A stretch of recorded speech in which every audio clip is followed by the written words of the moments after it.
Thou blind man's mark, thou fool's self-chosen snare, fawn's fancy scum, and dregs of scattered thought, bands of all evil, cradle of causeless care. Thou web of will, whose end is never wrought, desire, desire, I have too dearly bought, with price of mangled mind, thy worthless ware. Too long asleep thou hast me brought. Who should my mind higher things prepare? But yet, in vain thou hast my ruin sought. In vain thou madest me to vain things aspire. In vain thou kindlest all thy smoky fire. For virtue hath this better lesson taught, within myself to seek my own higher, desiring not, but how to kill desire. Okay guys, so today I will be discussing and annotating Thou Blind Man's Mark. Thou Blind Man's Mark was written by Sir Philip Sidney, and he is addressing the subject of desire in this poem. And although it is short, it has so much information in it. So I'm going to go ahead and get started and analyze these the poetic devices he uses to bring across his feelings and his message of about desire. So immediately I'm looking at the title. That's the first thing I'm looking at to see if it gives me any hints as maybe to what I'm reading. And Thou Blind Man's Mark. So it is discussing something that has marked the blind man, whoever this blind man may be. So we know that in literature, blindness can mean literal blindness, or it can mean blindness to the things that are not in front of you, even though you can see. Like how in a Cinderella story, the prince doesn't know that the person that he loves is right in front of him the whole time, or the person that he needs in his life is right in front of him. So that kind of blindness. So it could be blindness to the truth, which can also indicate denial.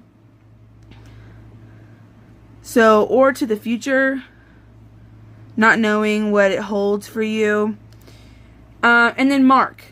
So it's a mark. It's something that has indented on the blind man. So,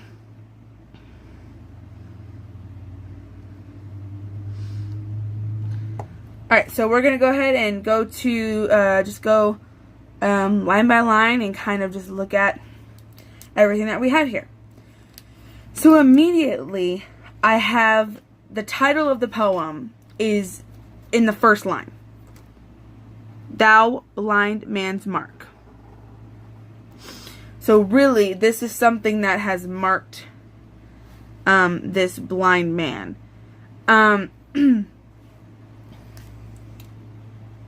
So really, what is this poem? What is this poem about? This poem is about the speaker's struggle with desire, and how he deals with it, and the struggle of it, and in the end, the resolution to it, the resolution to his problem, which you'll see as we continue down the poem. So, starting off, the first 3 lines of this poem is very accusatory and very negative. He refers to the blind man's mark as fool's self-chosen snare, fond fancy scum, dregs of scattered thought, bands of all evil, cradle of causeless care, thou web of will whose end is never wrought. He's all talking about desire here. He makes it sound almost as if it's a monster, and the imagery here is strong with that.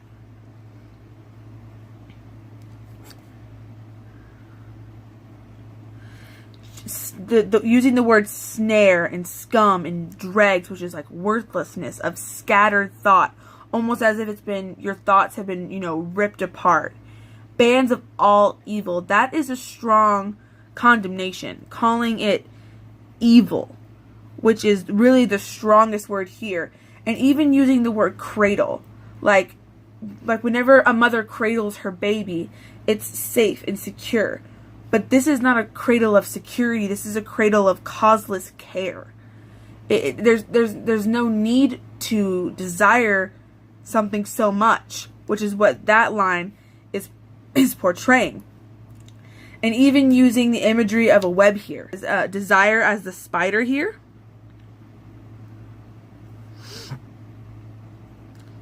The web is never finished. It just keeps going and eating away at the trees and the things around it as the web begins to cover everything. Forcefully addresses desire, calling it out, basically. And then we switch from the third person look at desire to the first person. Whenever he switches to using I. When he switches to using I and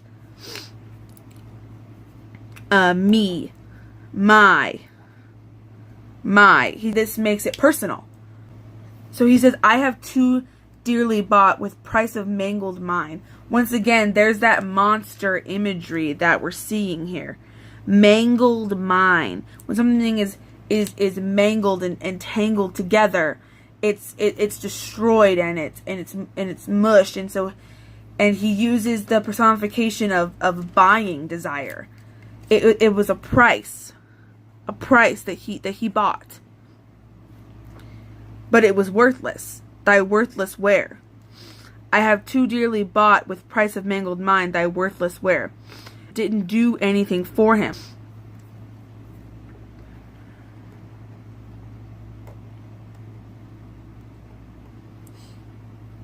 And then we see more repetition and steadfastness here with too long.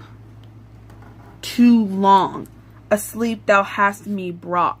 So he's been asleep for too long to what desire had been doing to him. Who should my mind to higher things prepare? Basically meaning that his mind could have been focused on other things, but all he was, even we could say lusting after, was desire. And but then there is a switch, there's a shift. And it starts with these in vain pieces of the basically poem right saying here that is where we see that used up shift. all its ammunition for nothing. They go from an accusatory attitude to a fire, it fuels it, to almost and it fueled its fire for no reason. Inspiring and overcoming attitude. So as we read on, but yet in vain thou hast my ruin sought. It was all in vain. In vain thou madest me to vain things aspire. In vain thou kindlest all thy smoky fire. It was all in vain. Everything that desire did to him is worthless now. It was all in vain. It was all for naught. And he uses a metaphor here, specifically calling out that the kindling of thy smoky fire, how it starts from nothing and then grows to, how fire eats wood, how a fire kindles and it goes till it's almost nothing. So he compares desire to the kindling of a fire.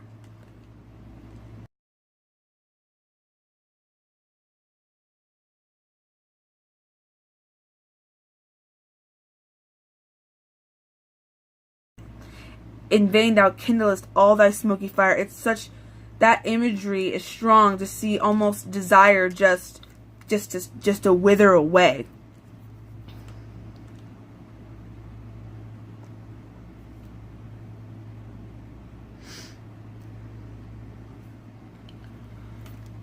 For virtue hath this better lesson taught, within myself to seek my own higher. He is no longer going to be a victim.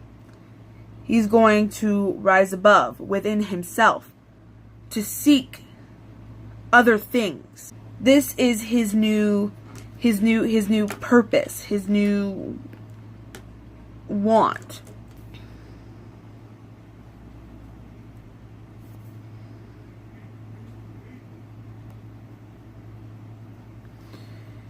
Desiring not, but how to kill desire. So there's a little bit of irony there, because he says he's finished. He's rising above. He's seeking something else, but he's desiring to kill desire. That's his only desire he has, is to kill desire. And once again, using personification to really bring that imagery across. And as you see, my only hire is marked there as reward. So within myself to seek my only reward. And the only reward he wants is the reward of killing desire. I'm looking back over, and the overall attitude here is starting off accusatory and negative to something far more positive and overcoming.